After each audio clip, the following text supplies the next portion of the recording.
As Florida is in the wake of Hurricane Ian, its residents are doing everything in their power to brace for the extreme weather, even if it means evacuating their homes. How a race in Michigan could determine what the midterm election's outcome could be for the House majority this November.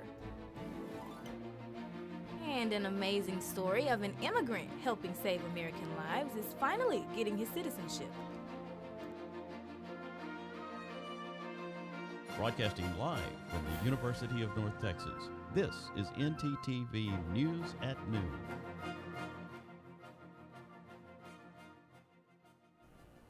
Thanks for joining us on ntTV News at Noon. I'm Taylor Pleasant. And I'm Janae Blocker. In Florida, millions have been under an evacuation order as a Hurricane Ian nears the state's west coast. Ivan Rodriguez from CNN has the story. Hurricane Ian has now reached a speed of about 155 miles per hour. That's near becoming a Category 5 storm. We heard last night from Punta Gorda's law enforcement saying emergency services will now be suspended. That includes things like the police department, fire department, and EMS. That same message echoed throughout other law enforcement agencies throughout the state of Florida. Advice now for residents is to hunker down and wait out the storm. Your time to evacuate is coming to an end. An urgent warning from Florida's governor, imploring residents to get to higher ground as Hurricane Ian barrels toward the state. Hey, you're in a mandatory evacuation. More than 2.5 million people are under evacuation orders along the southwest coast, but officials are telling all Florida residents to brace for impact. There's also potential for flash flooding and river flooding with 10 to 20 inches across central and northeast Florida. Ian caused a nationwide blackout after rolling through Cuba Tuesday, and thousands of utility workers are standing by across Florida to help deal with potential power outages. We also have line workers and line men and line women coming from 27 other states.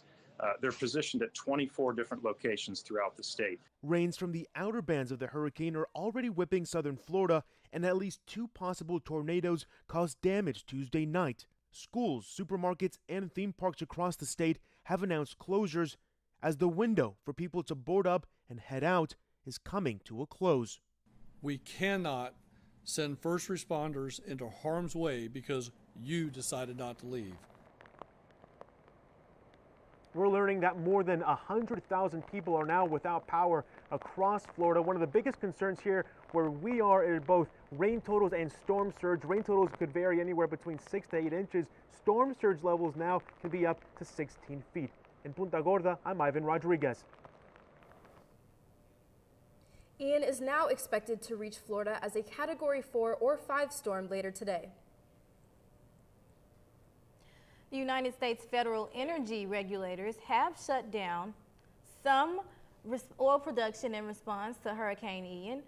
According to the Bureau of Safety and Environmental Enforcement, Hurricane Ian has shut down as much as 11% of oil production in the Gulf of Mexico, with up to 9% of natural gas. Also impacted, BP and Chevron have also evacuated a dozen platforms in the Gulf as of Monday. Once Ian passes, regulators plans to inspect facilities. When standard checks have been cleared, platforms can be brought back online. For facilities damaged by Hurricane Ian, return to production may take longer.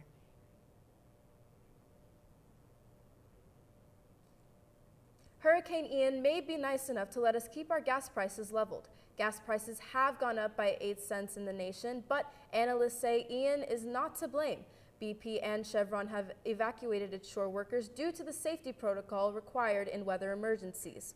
485,000 barrels of fuel a day are being lost due to the evacuation. Analysts say the losses are minor. As I'm sure you can all feel, the weather has gotten much cooler in the mornings. Here's Courtney with the weather forecast for the rest of the week.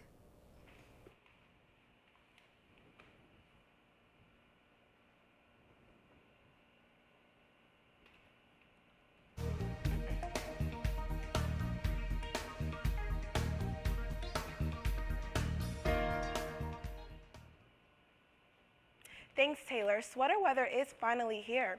Right now in Denton, Texas, it feels great. It's 78 degrees, feels like 78, and then tonight we creep down until 74 degrees. Tomorrow we're going to rise right back up to 85 degrees, so the sun will be shining in Denton, Texas. That's all I have for you right now, but if you stay tuned, I will have your full 7-day forecast after the break. Back to you guys at the desk. If you plan on taking a trip to Hawaii soon, you might want to think twice about it. Science experts are worried climate change could be causing the island to slowly disintegrate.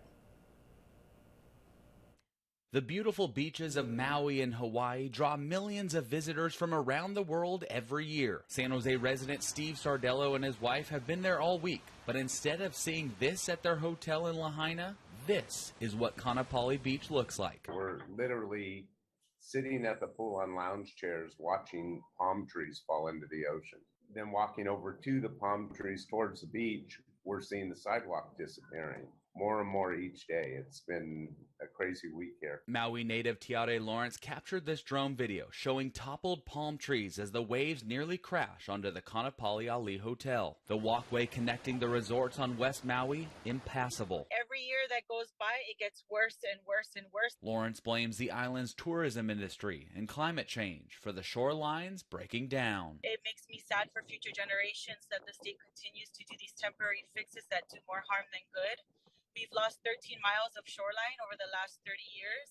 And sea level rise, island nations around the world are feeling the impacts of climate change. San Jose State geologist Dr. Kimberly Blizniuk agrees and says this rise is impacting even Bay Area residents who've never visited Hawaii. The Intergovernmental Panel on Climate Change says the sea level will increase 20 centimeters by 2050, making waves crash higher, eroding beaches by up to 15 yards, including here in the Bay Area. Dr. Blizniuk says our only option is to move buildings back. If we stay on the shoreline will be eroded, and if you build on whether you have a road or a lighthouse or a house, when the land underneath your structure is eroding away, there's nothing you can do. Dr. Blizniuk says these images are reminders of the inevitability of climate change. Dustin Dorsey, ABC 7 News.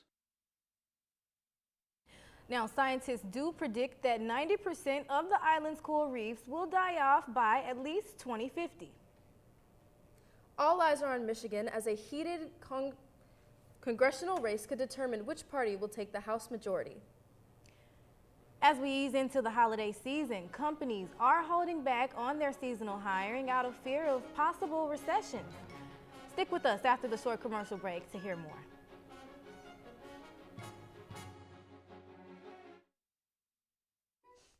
No, I've been feeling gross all week. Maybe we should go get a COVID test. But I already have all 3 of my shots. Yeah, but you can still get it. I mean, maybe we should go get one just in case. Yeah, you're right. We have that party and all that. Yeah. Where do I even get tested here? Let me check.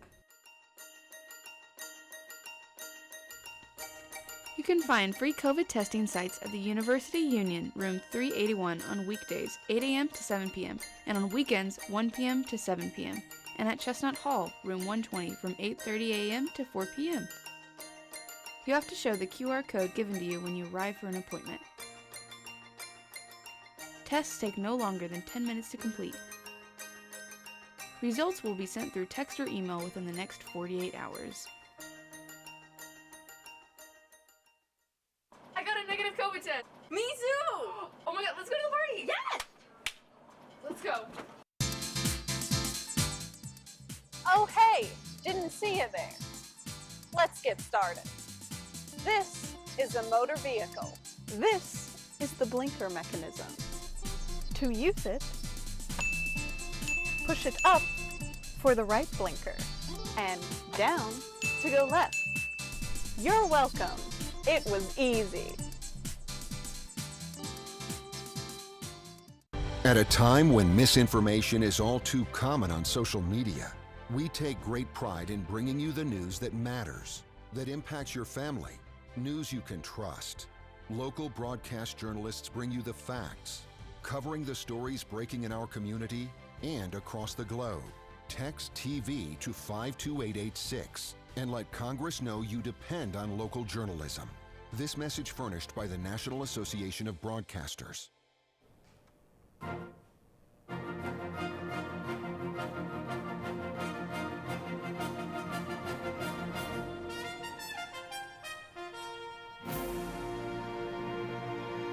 Welcome back to ntTV News at noon. Thank you so much for sticking with us.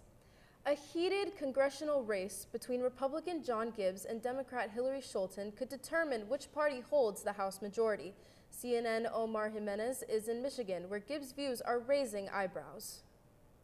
How's the turnout looking for Saturday? Hillary Scholten is the Democrat running in Michigan's 3rd congressional district. This is a critical election. Michigan's 3rd congressional district has been noted as one of the districts that could determine who holds the House majority. Her opponent is John Gibbs. My opponent's name happens to be Hillary, and no matter what, not another Hillary. He's a former Trump administration official who's called the results of the 2020 election mathematically impossible and wrote as a college student in the early 2000s, the U.S. has suffered as a result of women's suffrage, now insisting it was satirical. Thank you, President Trump. But the Trump-endorsed Gibbs is also someone who the Democratic Congressional Campaign Committee spent about $450,000 on for this ad. Too conservative for West Michigan. The amount was more than Gibbs had spent on his entire campaign at the time, seemingly designed to help Gibbs with Trump voters and boost him as a weaker general election candidate than the incumbent Republican, Peter Meijer. Do you feel someone like Gibbs is a much more beatable opponent than Meijer? You know, I wouldn't say that necessarily. At the end of the day, Republicans decided who their standard bearer was going to be in this race, and they chose Mr. Gibbs. The dynamic came at the expense of Congressman Meijer, who lost the primary by fewer than 4,000 votes. I never expected the other side to as well double down in a cynical ploy to put forward the candidate they think is less electable. These are U.S. seats. Some Democratic voters in the Grand Rapids area district weren't fans either. Politics sucks. I think that that was money that was wasted. Tactically, I guess I get it. Well, it bothered me, and I know it bothered others. But some GOP voters don't think Gibbs is the easier candidate at all, appearing at a Michigan rally alongside Donald Trump Jr., Kellyanne Conway, and others. Tell me about why. Oh, I mean, I think he is very strong, and I think he's going to be really hard to beat. Many of Gibbs' supporters feel they lost their country in 2020. We are in a civilizational fight. It's not so much Democrat versus Republican. It's crazy versus normal. For Democrats, we need every vote. The stakes are similar.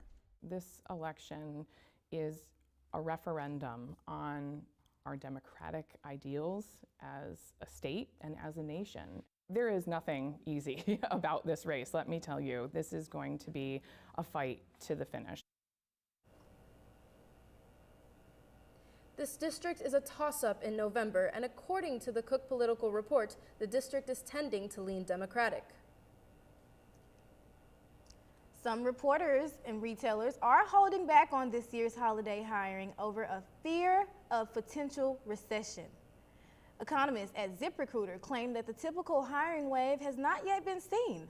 This wave is common in September, and employers take on a large but temporary increase in their employment.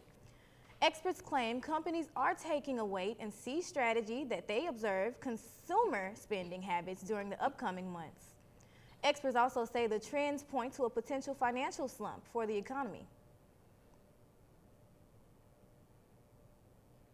Not all companies have followed this trend. However, with Target and UPS preparing to add 100,000 workers for the holiday season, maintaining trends set in late 2021. The Denton City Council yesterday gathered to discuss and vote on certain issues regarding concerns such as budgeting and parking. ntTV's Leslie Juarez is over at City Hall to give us an update on yesterday's decision. Leslie? Thank you, guys. That's right. The Denton City Council voted Tuesday night and unanimously approved the 2022-2023 budget, lowering the tax rate, even though this will cause an increase in tax bills. The council also approved to change the development code, which causes the calculation of amount of parking spaces needed for certain businesses. The city property tax rate was lowered from 56.56 cents to 56.6 cents from every $100 valuation. However, because property taxes are increasing, the tax bills for the average homeowners will also see an increase of roughly $165 for a home valued at the average price of $307,000. Parking spaces was also an issue, and residents were not happy with the decision made. The council plans to increase the parking space required for bars and restaurants outside the downtown area. Residents complain that some of these businesses don't need extra parking spaces and that this will cause property taxes to increase as well. That's all the updates I have for you guys, but let's go ahead and check in with our weather anchor, Courtney, for her to update us on our full weather forecast. Back to you guys at the studio.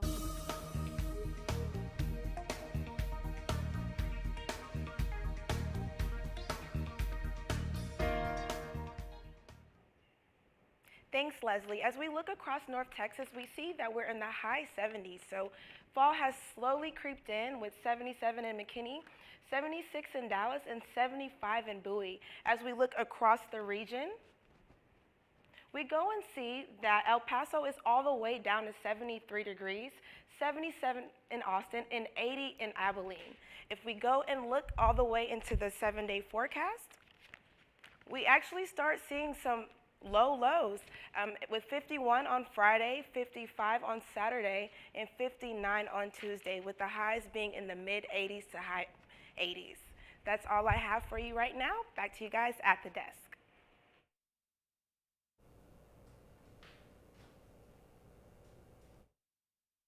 Up next in our segment, Your Health, we have some mental health for all of our UNT students. Our segment anchor, Asia Alcorn, will have more for you after the break, so stick with us.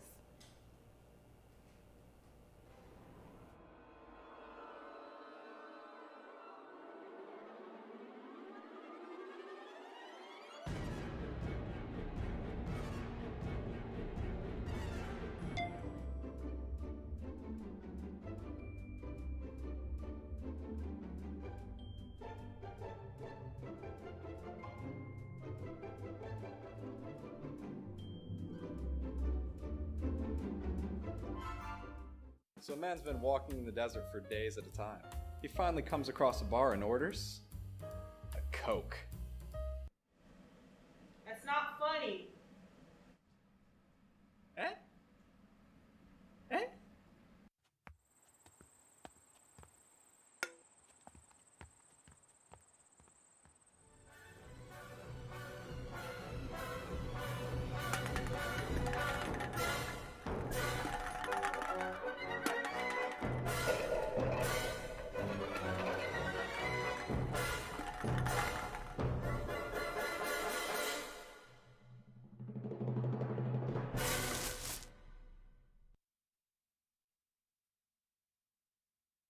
Man, I have all these non-perishable food items, and I don't know what to do with them. I don't have any food at all. Do you have too many non-perishable goods? Yeah. Have you run out of food and can't get any more? Yeah. Well, don't have a cow? Head on down to the UNT Food Pantry. Located behind Crumley Hall and Diamond Eagle Student Resource Center, the Food Pantry is the place for UNT students to get all the food they need. You'll be utterly surprised by all the options they have there. From gluten-free to lactose intolerant, even vegan and vegetarian, they have it all. Go to studentaffairs.unt.edu/food pantry for more information. Move on down to the UNT Food Pantry.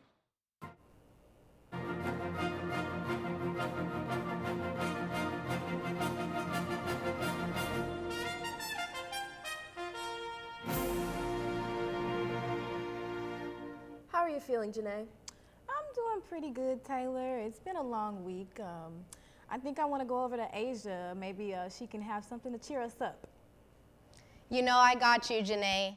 Mental health is a common matter that is not often discussed. However, with some of the help of some UNT students, we were able to shed light on the issue.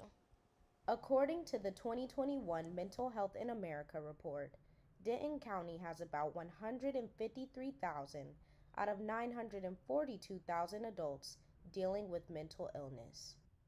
The state of Texas currently ranks 50 out of 51 in terms of access to mental health care. Social anxiety increased a lot just with like the lack of being around people and like exposure to large crowds. I was stressed a lot, stress eating, gained a lot of weight. Then after COVID, it was like, I don't know what happened, honestly. During COVID, I transferred to UNT, so trying to meet people was difficult because the entire campus, like no one was really going, all the classes were like hybrid. While the pandemic affected some UNT students mentally, others seemed to thrive. Here are some ways students chose to uplift their spirits during tough times. Music is a good way to just block everything out. And you know, there's different types of music you can listen to, good music, uplifting music, whatever you're feeling. I meditate, I talk to my spirit guides, and I hang out with my friends and try to be out with nature. I'll go outside, catch sunlight. I do skincare. Actually, I'd probably ride my skateboard. I kind of like mystery stuff, you know, like even with movies and Netflix, you know, the Dahmer thing. It's kind of creepy and stuff, but it's like interesting. For ntTV News, I'm Asia Alcorn. Counseling and psychiatric services are available here on campus. For more information, visit the Student Health and Wellness Center or the Division of Student Affairs website. That is all I have for your health this week. Be sure to stay tuned next week. Back to you guys at the desk.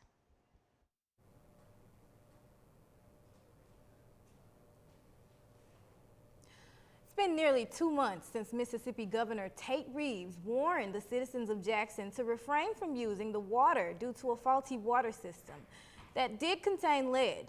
The NAACP is moving forward with lawsuits geared towards the city for violation of civil rights towards the community of Jackson. This comes after claims that Reeves helped block water system repairs in the predominantly black city.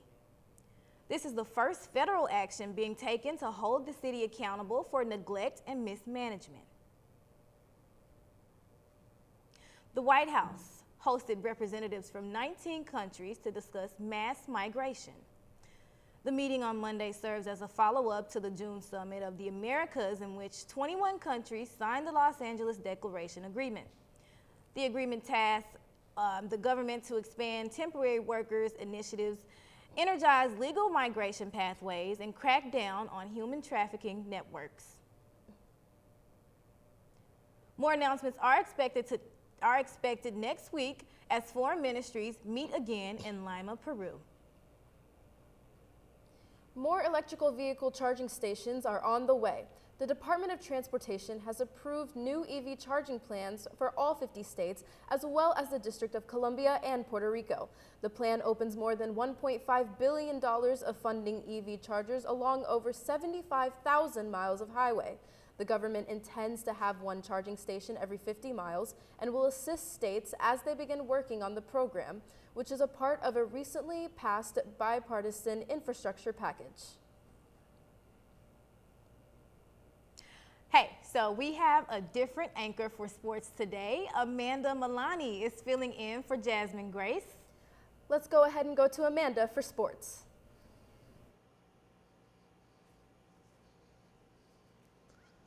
Thanks, you guys. I have your insights on sports news, so stay with us to find out what is happening this week in the world of sports.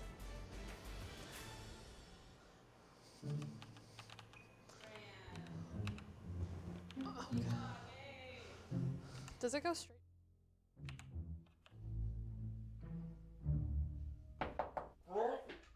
Hey man, are you okay in there? You look terrible. Have you been up all night?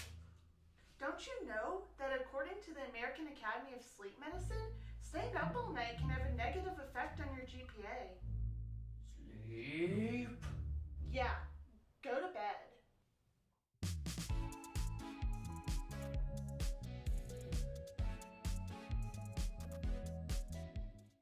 So a man's been walking in the desert for days at a time. He finally comes across a bar and orders a Coke. That's not funny.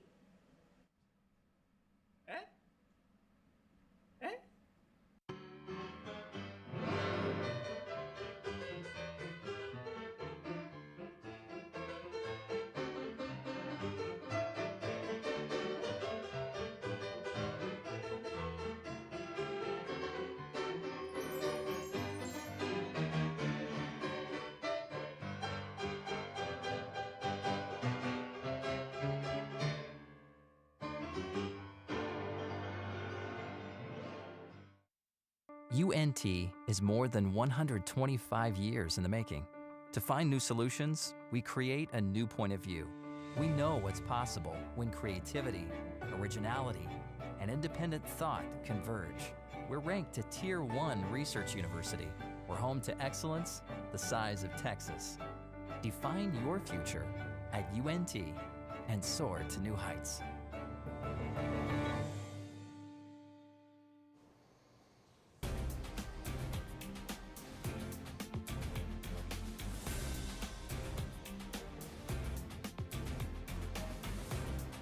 As Hurricane Ian begins to touch base on the Florida coast, several games that were scheduled to be played in southern parts of the U.S. this season have been moved or adjusted to avoid the impacts of Hurricane Ian. Kickoff for the University of Central Florida versus SMU this weekend will be played Sunday at noon instead of Saturday, and the University of South Florida will be playing East Carolina University in Boca Raton, the home of Florida Atlantic, who happens to be on the road this week right here in Denton, Texas. The Frisco Rough Riders, a minor league affiliate of the Texas Rangers, defeated the Wichita Wind Surge 7-5 last night after finding success in the 10th inning in order to claim their first Texas League championship since 2004. Rangers fans should be excited to see names like Jonathan Ornelas and Owen White in the coming years for the Rangers. Cowboys quarterback Dak Prescott has had his stitches removed in preparation to return to the game. Following a surgery from Week 1, Prescott has been unable to join the Cowboys for their recent wins due to an injury in his right thumb.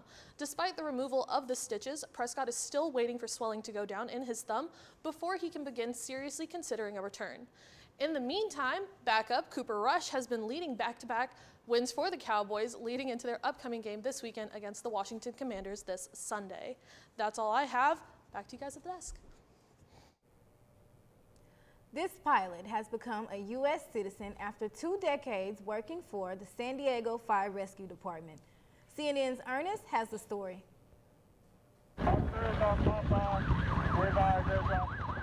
See that helicopter? The man at the controls is Chris Hartnell, San Diego Fire Rescue Department's first full-time pilot hired back in 2005, and even has badge number 1 to show it. I met a gal and got married, and was flying in Canada at the time, and came to the United States to get married and start a new career.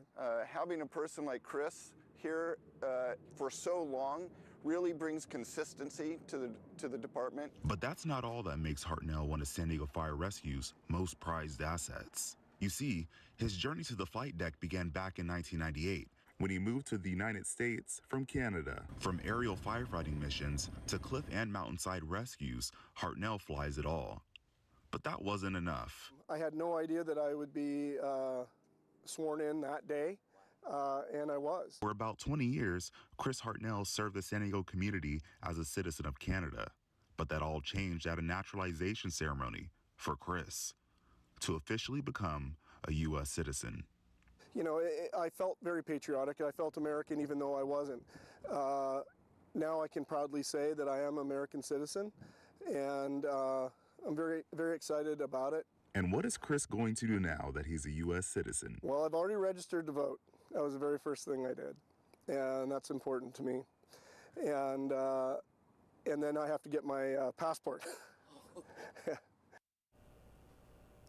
We here at ntTV would like to congratulate him for his 20 years of service. Thanks for watching ntTV News at Noon. Join us again tomorrow here on North Texas Television.